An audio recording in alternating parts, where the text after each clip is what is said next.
Hi everyone. So the topic that I am presenting on today is generalized anxiety disorder.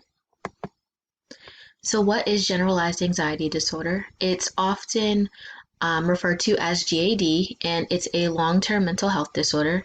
It's characterized by excessive worry, fear, and uneasiness. It's sometimes caused by stress or traumatic event. It's difficult to control, and it interferes with activities of daily living. So two things that make generalized anxiety disorder a little bit different from regular anxiety are one, that it will interfere with your activities of daily living, and also it's long term. So it's not something that is just acute. It's something that would happen over a long period of time. Some symptoms of GAD are panic attacks, persistent worrying and overthinking, indecisiveness, and inability to relax, as well as fatigue, trouble sleeping, nervousness, and being easily startled. So the risk stratification for GAD, one of the risk factors is sex. So women are actually diagnosed 2 times more often than men, and this is mostly just because of different cultural pressures that women are under more of than men. Um, and then also, this is something that contributes to this is that women are more likely to feel comfortable reporting their feelings of anxiety to their doctors so that they can be diagnosed with GAD, while oftentimes men don't feel as comfortable to talk about their anxiety. Your family history can also be a risk factor. So, anxiety can be passed down from parents to children, but it's mostly just in the passing down of ineffective coping mechanisms to stress. Substance abuse also contributes to making people more susceptible to developing GAD, so smoking, alcohol, and drug abuse. Medical conditions, so having chronic illnesses does also increase your risk of developing GAD, as well as a previous or ongoing history of depression. Some cultural factors, so in recent years, actually, children and adolescents has the prevalence of anxiety in children and adolescents has dramatically increased, and studies have shown that this is actually because of the surge of technology and the lack of social connections that children and adolescents are building nowadays. GAD often emerges after a stressful event or a series of events in people that are more susceptible. So this diagram is basically just a review of the different parts of the brain and what they regulate.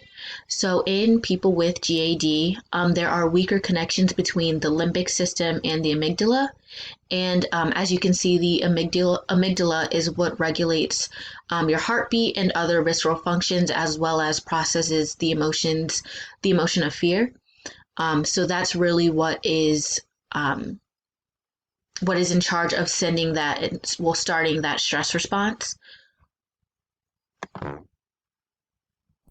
So this diagram just shows the biological basis of anxiety disorders. So it starts when fear is evoked by a threatening stimulus or something that the person may perceive as threatening. And then that is manifested by the stress response. So basically, it's a cycle of, there being a stimulus and then the stress response kind of making everything a little bit worse in people with generalized anxiety disorder. So, for example, in someone with GAD, they may see crowds as a stressful stimulus. So then, if they are ever in the presence of a crowd, their pupils will dilate, they'll get their sweaty palms, their heart rate will increase, and then that will continue to feed that stress response.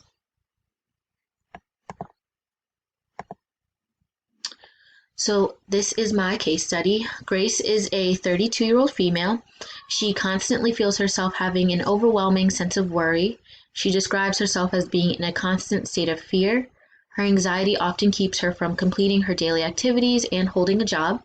She also has trouble sleeping and being able to relax in general.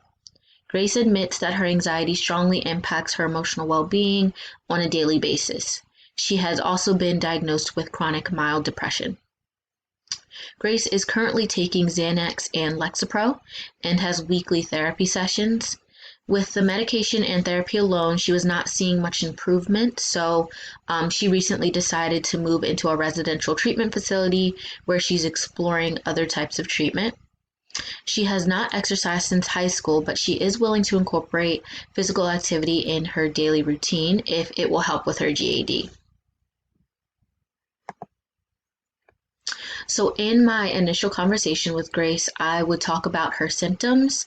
I would also talk about her goals, what she's looking to get out of an exercise program, what her preferred activities are, as well as activities that she does not like.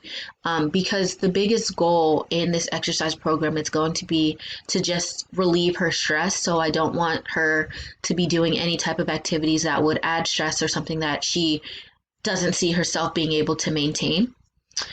We would also talk about her daily routine and how aggressive she'd like the program to be, as well as any medication she's on, her exercise history, and her feelings about group exercise since she is in that residential the residential facility. There are different group exercise programs and activities that she can take advantage of.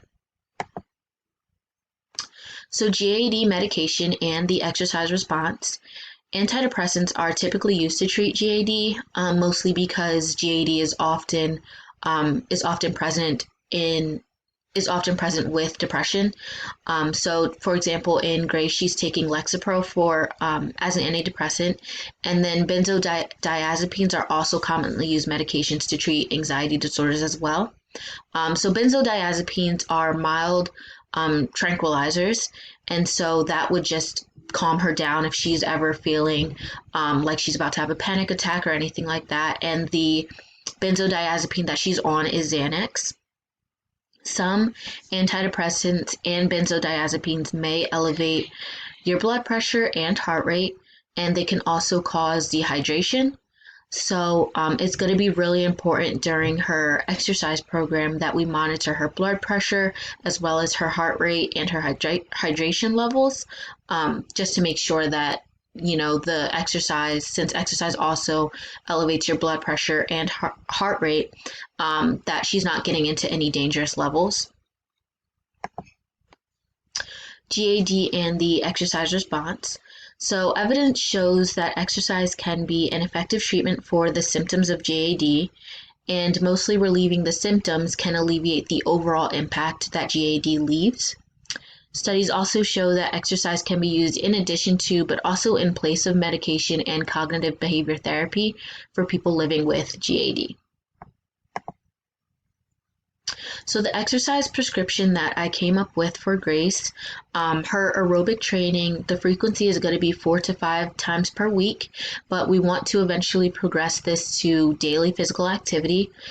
This is mostly because she is feeling anxious, and having large feelings of fear on a daily basis. And we know that exercise has a lot of really great benefits for reducing stress and being able to limit those feelings that she has. So the intensity is going to be light to moderate intensity, about 30 to 50% of her heart rate reserve. We're going to start off with 30 to 45 minutes per day, but this can also be broken up between different activities, and even as little as 10-minute bouts. So even if that's just a nature walk or 10 minutes of yoga, just anything that can really calm her down and allow her to start getting those benefits from exercise. The type is going to be prolonged rhythmic activities, so walking, light jogging, yoga, and swimming. And these are all just activities that we talked about in her initial conversation that she enjoys, because like I said before, the goal is just to make a program that she's going to adhere to, as well as something that is not going to be so aggressive that it becomes a chore or adds any stress or anxiety onto what she's already feeling. So the exercise prescription continued. Her flexibility training is going to be, the frequency is going to be 2 to 3 days per week. And then intensity, we want her to hold the stretches to the point of slight discomfort. So that's going to be approximately 15 to 20 seconds per stretch. And the type of stretching that I want her to do is going to be static and dynamic stretching. I want her to stay away from ballistic stretching, mostly just to reduce her risk of injury. Injury along with GAD can be, another trigger for more of a depressive moods and as well as just more feelings of anxiety and less control over, what she can do and her emotional well-being. So you may have noticed in the exercise prescription that I did not include resistance training, mostly just because I really want Grace to, start finding ways of modes of physical activity that she can do on a daily basis, and she may not always have access to a gym, and because she's not looking to reduce her weight or have any type of weight management training in here. I really just want her to get the basic health benefits that you can get from light to moderate exercise. And I also really want her to enjoy what she's doing, and she doesn't like lifting weights, so that was the reason that I left resistance training out of the exercise prescription. So as I said before, some of the precautions that we would take are monitoring her blood pressure, her heart rate, and her hydration level. So every time she goes out to exercise, we just want to make sure that she is drinking an adequate amount of water, that she's not in any extremely hot or humid areas, mostly because she is on those antidepressants and the benzodiazepines, which also raise her blood pressure and her heart rate. And then I also really want to be cautious about making sure that the exercise plan isn't too vigorous. And I'm stressing this a lot because when you have generalized anxiety disorder, something that may seem like a small task she could feel like it's, more of a stressor than something that's relieving her stress. And we really want this to be a lifestyle change for her so that she can start to see a decrease in her generalized anxiety disorder and the symptoms that she's feeling on a daily basis.